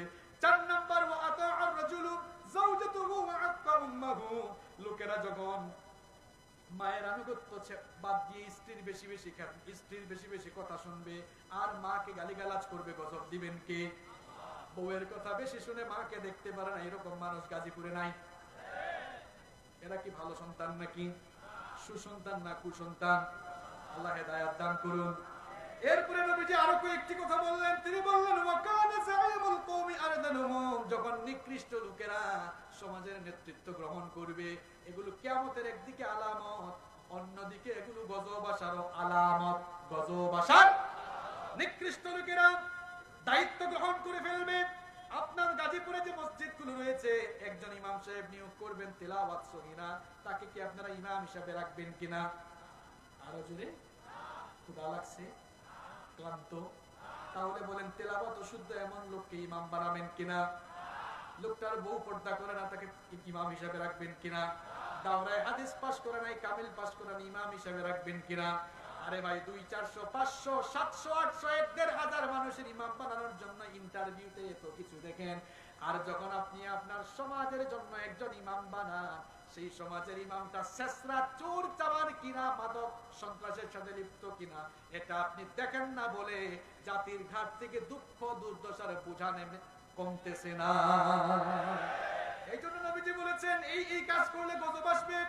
এরপরে নবীজি বললেন ওয়া উকরিমার রাজুলু মাখাফাতা শাররিহি, লোকেরা যখন প্রভাবশালী লোকদেরকে ভয় করে চুপচাপ থাকবে, হক কথা বলবে না, তখন গজব আসবে কার তরফ থেকে? আর এখন অনেকেই আছে ভয় পেয়ে হক কথাগুলো বলে না, আছে না নাই? ইমাম সাহেব মসজিদের মিম্বরে বসে সুদের বিরুদ্ধে ওয়াজ করতে পারে না, কারণ সভাপতি সুদখোর। সুদের বিরুদ্ধে বললে সভাপতি কাশি দেয়। সভাপতি বুঝায় হুজুর হুজুর আমার বিরুদ্ধে আসতেছে, এটা বাদ দেন, এই টপিক বাদ। ইমাম সাহেব বেচারা চাকরি বাঁচানোর জন্য এবার ঘুষের বিরুদ্ধে ওয়াজ শুরু করেছে, এবার সেক্রেটারির কাশি। হুজুর বুঝতে পেরেছে এইটাও কমন পড়ছে। এবার হুজুর যখন মাদকের বিরুদ্ধে ওয়াজ শুরু করেছে, ক্যাশিয়ার বলে হুজুর থেকে হাই হাই, এটাও কমন। এইরকম ইমাম আর খতিব যারা আছেন, সভাপতি সেক্রেটারি ক্যাশিয়ারকে ভয় করে যারা হক কথা বলতে পারে না, ইমামতি মসজিদের মিম্বর ছেড়ে দিয়ে গিয়ে মাটি কেটে ভাত খান। মাটি কেটে ভাত খান আপনি। মিম্বরে বসলেন, কোরআন সুন্নাহ আল্লাহ আর তার রাসূলের কথা বলতেই হবে। এতে করে সুদের বিরুদ্ধে, ঘুষের বিরুদ্ধে আবু জেহেল আর ফেরাউনের কিচ্ছা শোনালে কারো যদি ভালো না লাগে, বুঝতে হবে শরীরের মধ্যে ফেরাউন বা আবু জেহেলের রক্তের ভাইরাস আছে। তার এত খারাপ লাগে কেন, ঠিক কিনা? আমরা সবাই একজনকে ভয় করি, তিনি কে? আমরা একজনকে অনুসরণ করি, তিনি মুহাম্মদ সাল্লাল্লাহু। এরপরে আসেন আমরা 3 নাম্বার পয়েন্ট বললাম, মানুষের উপরে গজব আসে। এগুলো মানুষ দুই হাতে কামাই করে পাপের সাগরে যখন ভেসে যায়, গজব দেন কে? 4 নাম্বার, মাঝে মাঝে আল্লাহ ভালো মানুষগুলোর উপরেও বিপদ দেন, মুসিবত দেন। অনেক সময় আমরা হুজুরদেরকে দেখি বিপদে পড়ছে, তলে তলে মনে হয় কাম করছে, তাহলে এমন বিপদে কেমনে পড়ছে? আরে ভাই, আপনি এমন মানুষ, আউযুবিল্লাহ বিসমিল্লাহ শুদ্ধ নাই তো এই জন্য অবস্থা। আপনি কি আল্লাহর কালামটা পড়ে দেখেন নাই? আপনি কি সূরা আনকাবুতটা কোনোদিন খুলেন নাই? সূরা আনকাবুতের শুরুতেই তো আল্লাহ বলেছেন, যারা আমাকে সবচেয়ে বেশি ভয় করে, যারা যে যত বেশি ঈমানদার, তার জীবনে পরীক্ষাও তত কম না বেশি। আমি আপনাকে সূরা নাম্বার, আয়াত নাম্বার বলি, বাড়িতে গিয়ে বাংলা অনুবাদটা অন্তত খুলে দেখিয়েন। কোরআনুল কারীমের 49 নম্বর সূরা, সূরাতুল আনকাবুতের 2 নম্বর আয়াত খুলে দেখবেন। আল্লাহ তাআলা বলেছেন, হাসিবান নাসু আইয়ুতরাকু আইয়াকুলু আমান্না ওয়া হুম লা ইফতানুন। আল্লাহ তাআলা বলেছেন, ঈমানদাররা ঈমান এনেছে, এতটুকু কথা বললেই কি আমি তাদেরকে ছেড়ে দিব নাকি? ওয়া হুম লা ইফতানুন, তারা কি ভেবেছে আমি তাদেরকে পরীক্ষা করব না? কখনো নয়, অবশ্যই আমি তাদেরকে পরীক্ষা করব। ওয়ালাকাদ ফাতান্নাল্লাযীনা মিন ক্বাবলিহিম ফালায়া'লামান্নাল্লাহুল্লাযীনা আমানু ওয়া লায়া'লামান্নাল কাযিবিন। আল্লাহ তাআলা বলছেন, অবশ্যই আমি তোমাদেরকে পরীক্ষা করব, যেভাবে তোমাদের পূর্ববর্তীদেরকে পরীক্ষা করেছিলাম, যাতে করে তোমাদের ঈমানের লেভেলটা একটু যাচাই করে নেওয়া যায়। দেখেন, পৃথিবীতে নবীদেরকে আল্লাহ সবচাইতে বেশি পরীক্ষা করেছেন। আমি আপনি, আমার আপনার উপরে কি আর পরীক্ষা আসবে? নবীজি বলেছেন, আসাদুন নাসি বালাআন বালাগুল আম্বিয়া, সবচাইতে বেশি পরীক্ষা দিয়েছেন আল্লাহর নবীরা। জোরে কোন কারা? আরো জোরে বলেন। সুম্মাল আমসালু ফাল আমসাল, এরপরে আল্লাহর দ্বীন অনুসরণের ক্ষেত্রে যারা বেশি যত অগ্রগামী, তাদের পরীক্ষা তত কম না বেশি? নবীজি বললেন, ফায়ুফতালার রাজুলু আলা হাসাবি দীনি, যার দ্বীনদারিতা যত বেশি, তার ঈমানের পরীক্ষাও তত। আপনি কোরআন পড়েন নাই, সবচেয়ে বেশি নবীরা পরীক্ষা দিয়েছেন। আল্লাহ ইব্রাহিম আলাইহিস সালামের কাহিনী কোরআনে তুলে দিলেন, ওয়া ইযি বিতালা ইব্রাহিম রাব্বুহু বিকালিমাতিন ফাআতাম্মাহুন্না ক্বালা ইন্নী জাঈলুকা লিন-নাসি ইমামা। আল্লাহ তাআলা বলছেন, স্মরণ করো আমার খলিল ইব্রাহিমের কথা। ইব্রাহিম আলাইহিস সালামের কাছ থেকে পরীক্ষা নিয়েছেন কে?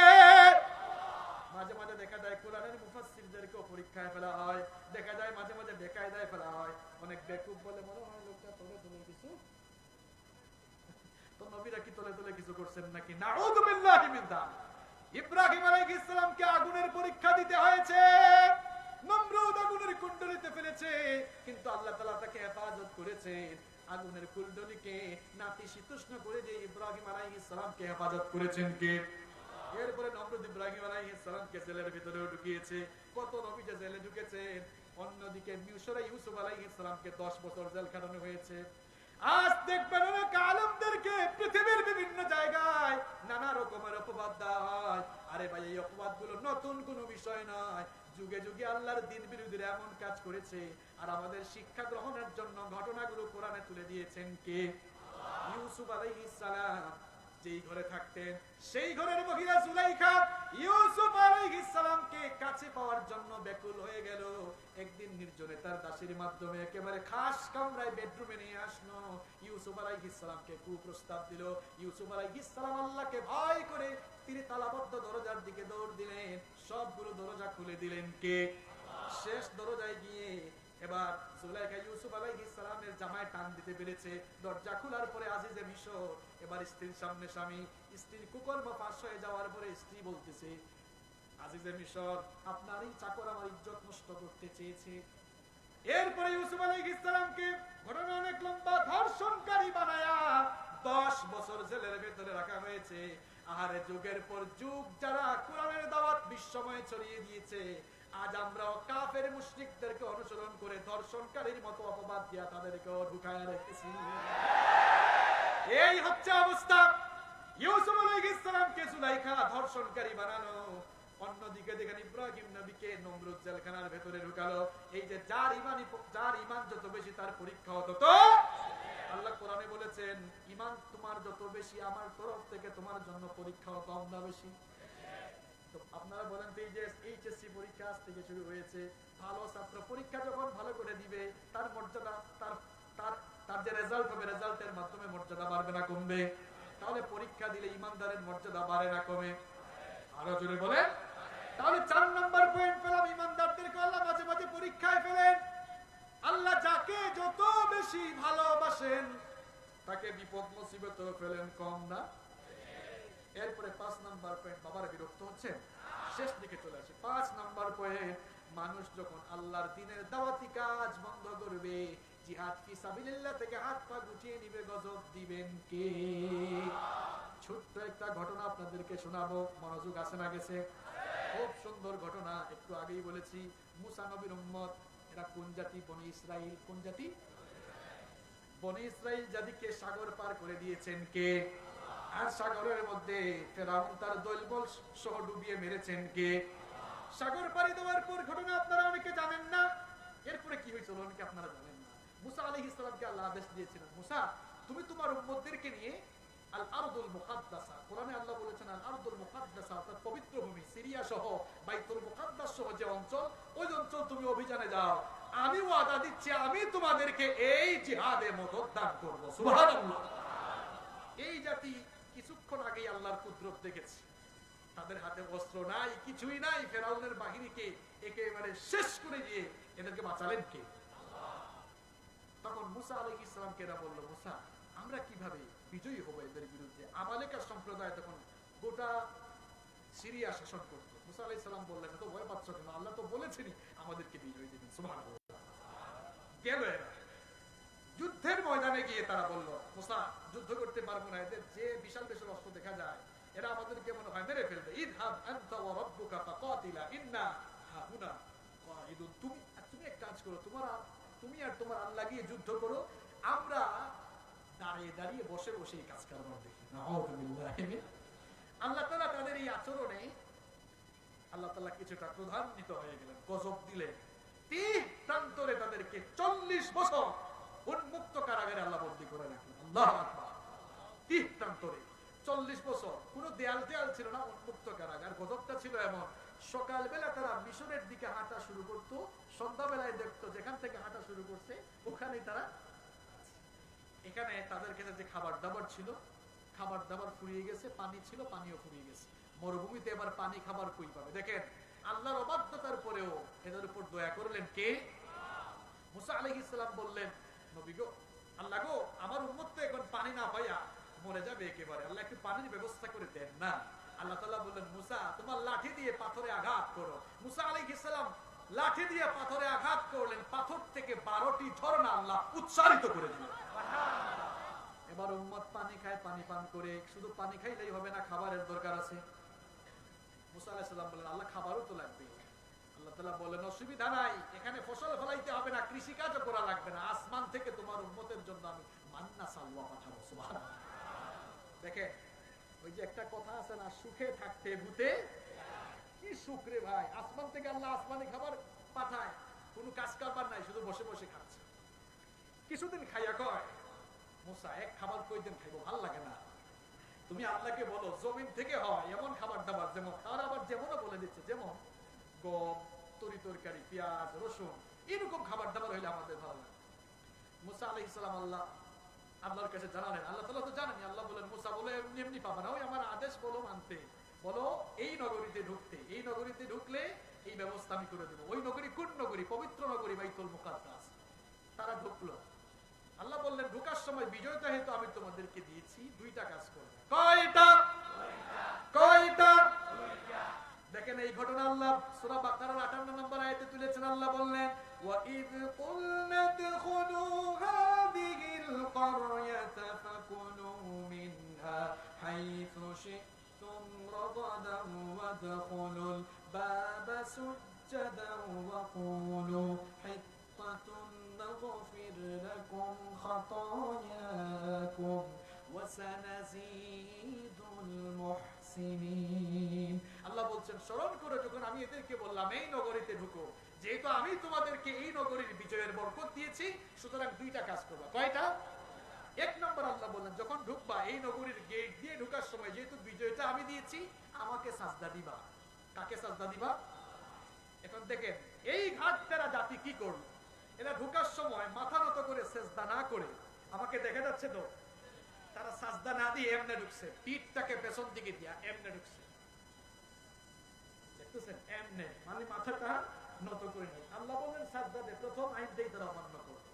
দুই নম্বর আল্লাহ বলেছিলেন ঢোকার সময় একটা শব্দ বলবা, শব্দটা হচ্ছে হিত্তা। শব্দটা কি? আরো জোরে হিত্তা। আলেমরা আছেন হিত্তা মানে কি? আল্লাহ আমাদেরকে মাফ করে দেন।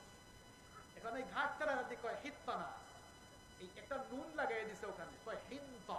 হিন্তা হিন্তা হিন্তা মানে হিন্তা, গম গম গম, গমের মিছিল করে ঢুকছে।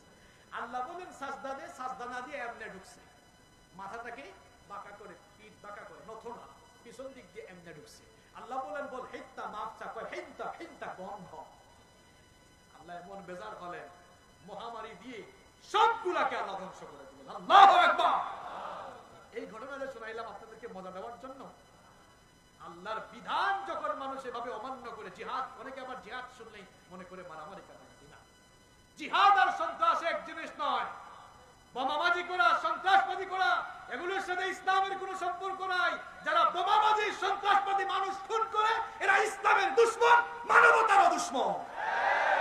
এই ছাত্ররা এখন কি শুরু করেছে? ছাত্রদের উদ্দেশ্যেও কিছু বলতে হয়, ছাত্রদের উদ্দেশ্যেও কিছু বলতে হয়। তোমরা ভালো কথা আন্দোলন করছো, তোমরা বাস পুরাচ্ছ, কার বাস পুরাচ্ছ? হতে পারে যার বাস পুরাচ্ছ লোকটা এই পুরো বাস দিয়েই তার বাস চালিয়ে তার ফ্যামিলি চলে। তুমি আন্দোলন করছো, সুন্দরভাবে আন্দোলন করো। এগুলো তোমাকে কে শিখিয়েছে? আজ তুমি আন্দোলন করছো বাসের বিরুদ্ধে, আটকাচ্ছ প্রাইভেট কার।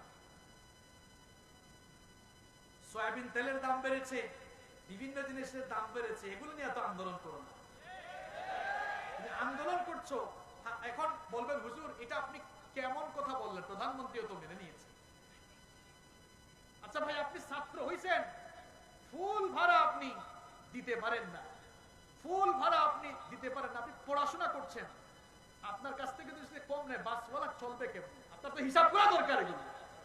আর যে কোনো আন্দোলনে, আমার দেশে যে কোনো আন্দোলন শুরু হলে আমরা অনেক সময় উশৃঙ্খল হয়ে যাই। এরকম উশৃঙ্খল হইতে আপনাকে কে বলছে? আপনি শালীনভাবে যা বলবেন বলেন, শালীনভাবে যা করবেন করেন, এমন কিছু করবেন না যাতে মানুষের ক্ষতি হয়। আল্লাহ বুঝার তৌফিক দান করুন। আমরা মাঝে মাঝে বেশি উশৃঙ্খল হয়ে যাই, বেশি আবেগপ্রবণ হয়ে যাই। এই যে কিছুদিন আগে হিন্দু ভাইদের ঘর বাড়িতে আগুন দেওয়া হয়েছে, এই কাজটা যারাই করেছে এরা শুধু মানুষের দুশমন নয়, এরা ধর্মের দুশমন। আমার দিন আমাকে শিখিয়েছে অন্য ধর্মকে গালি দিও না, অন্য ধর্মের উপাস্যকেও গালি দিও না। আমি বহু জায়গায় বলেছি, ইমানদারদের সমাজে, মুসলমানদের সমাজে অমুসলিমদেরকে নিরাপত্তা দেওয়া মুসলমানদের ইমানি দায়িত্ব। ঠিক তো বলেন, সব মামলে তো ঠিকের আওয়াজ শুনে, তাহলে কামগুলো হয় কেমনে? আমরা যদি একটু সচেতন হই, সমাজটা সুন্দর হবে ইনশাআল্লাহ। আমরা যারা ইসলামকে ভালোবাসি, আমরা মন্দির ভাঙি না, প্রয়োজনে মন্দির আমরা পাহারা দিব, পারবো তো ইনশাআল্লাহ।